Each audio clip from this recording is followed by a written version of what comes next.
السلام علیکم ورحمۃ اللہ وبرکاتہ۔ جن کو تشہد یاد نہ ہو وہ نماز کیسے پڑھیں اور کیا پڑھیں نماز میں؟ اور ایک سوال ہے کہ جن کو سورہ فاتحہ یاد نہ ہو، سورہ اخلاص یاد نہ ہو، سورہ کوثر یاد نہ ہو، سورہ فیل یاد نہ ہو، سورہ فلق یاد نہ ہو، سورہ ناس نہ یاد ہو، کل ملا جلا کر کوئی صورت ہی یاد نہ ہو تو وہ نماز اپنی کیسے پڑھیں؟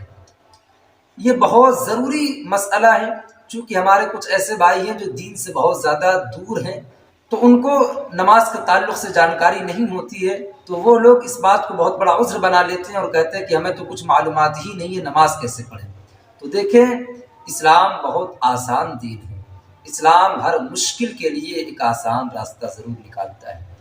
آج میں آپ کو بتاؤں گا کہ جن کو تشہد نہیں یاد ہو وہ نماز کیسے پڑھیں گے، جن کو کوئی صورت ہی یاد نہ ہو وہ نماز کیسے پڑھیں گے۔ سب سے پہلے میں ایک مسلمان ہونے کی حیثیت سے آپ کو یہی مشورہ دوں گا کہ صاحب، آپ کم از کم اللہ کی عبادت کے لیے چند صورتیں اور جو دعائیں پڑھی جاتی اس کو تو یاد کر لو۔ دنیا کی بے شمار باتیں آپ یاد کر لیتے ہو، نہ جانے کتنی کہانیاں آپ یاد کر لیتے ہو، لیکن آپ اللہ کی عبادت کے لیے چند صورتیں یاد نہیں کر سکتے ہو۔ اسٹیپ بائی اسٹیپ میں آپ کو سمجھاتا ہوں۔ اگر کسی کو تشہد یاد نہ ہو تو وہ نماز کیسے پڑھے؟ دیکھیں، تشہد جو ہے کب پڑھی جاتی ہے وہ پہلے آپ جان لیں۔ اگر آپ 2 رکعت والی نماز پڑھیں گے تو اس کے آخر والی رکعت میں آپ کو تشہد پڑھنا ہوگا، یعنی التحیات۔ اگر 3 رکعت والی نماز پڑھیں گے تو اس کے آخر والی رکعت میں آپ کو پڑھنا ہوگا التحیات۔ اگر 4 رکعت والی نماز پڑھ رہے ہیں تو اس کے آخر والی رکعت میں آپ کو پڑھنا ہوگا التحیات۔ اور التحیات کا پڑھنا نماز میں یہ واجب ہے، لیکن اگر یاد ہی نہ ہو تو کیسے نماز پڑھیں؟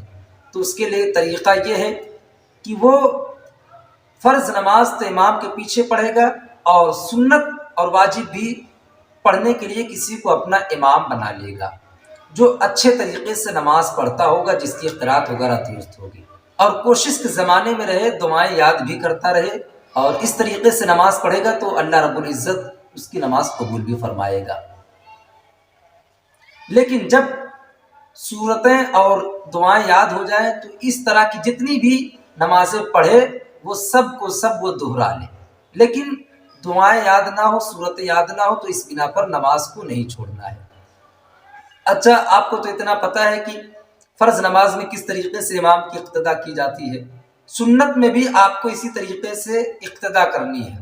اس کا طریقہ یہ ہے کہ جو اچھا عالم ہو یا اچھے طریقے سے جو نماز پڑھتے ہوں، سنی صحیح العقیدہ ہوں، ان سے آپ یہ کہہ دیں کہ میں آپ کے پیچھے سنت پڑھنا چاہتا ہوں آپ کی اقتدا میں، اور انہی کے پیچھے کھڑے ہو جائیں، جس طریقے سے وہ نماز پڑھیں انہی کے پیچھے آپ ریپیٹ کرتے رہیں، اس طریقے سے پڑھتے چلے جائیں۔ اب دوسری بات یہ ہے کہ جن کو صورتیں یاد نہ ہو وہ نماز کیسے پڑھیں؟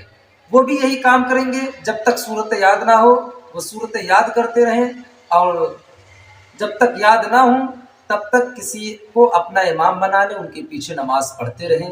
جب دعائیں اور صورتیں یاد ہو جائیں تو پھر وہ جماعت کے ساتھ صرف فرض پڑھیں گے، باقی سنت، نفل اور وتر واجب کو منفرد اور تنہا پڑھیں۔